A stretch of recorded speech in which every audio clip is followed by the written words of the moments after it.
जतेक रूप सौंदर्य के ओतेक रूप परंपरा के। अखन मधुश्रावणी के समय अछि। अखन आब साँझ खन के रास्ता पर निकलबै तब या तो दिन में देखबै अथी पाबनि पूजैत 16 श्रृंगार में महिला सब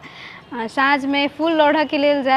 जखन जाइ छथिन तखन 16 श्रृंगार में सजल महिला सब आ ओ सब जखन लाल पियर हरियर नवका नवका सब दिन के साड़ी सब लगेथिन, पायल चूड़ी लहठी सब लगा कऽ, लाली पाउडर लिपस्टिक सब लगा कऽ, सुंदर सुंदर जूड़ा सब बना कऽ, ओहिमे फूल सब लगा कऽ, गजरा सब लगा कऽ,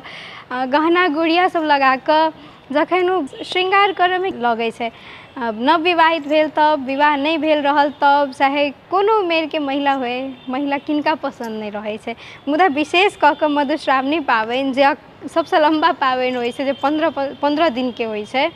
ओ पाबनि में महिला सबके ओहो में नव विवाहित महिला सब हुनका सबके लेल तऽ आरो बहुत विशेष होइ छै, किया तऽ हुनकर सबके पहिल पाबनि रहल। 15 दिन तक बहुतो गीत सब होइ छै, ओहिमे बहुत पसार रहल ओ पाबनि में, जाहिमे महिला सब अपन श्रृंगार सब कऽ कऽ सजि धजि कऽ साँझ में फूल लोढ़ऽ जाइ छथिन के प्रेम में गाढ़ मेहंदी के निखार आयल, पैर में अलता लगायल आ ओहू पर से सब चीज तऽ बहुत सुंदर आ तहू पर से जखन जे सुहागक प्रतीक माथ पर सिंदूर लगबै छथिन शीत में,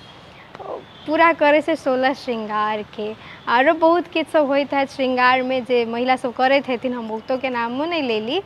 आब अहीं सब बताउ कि अहाँ सब आरो की सब करै छियै आ साँझ में कतऽ कतऽ अखन तक में गेली, यदि फोटो सहित हुए तऽ कमेंट करब।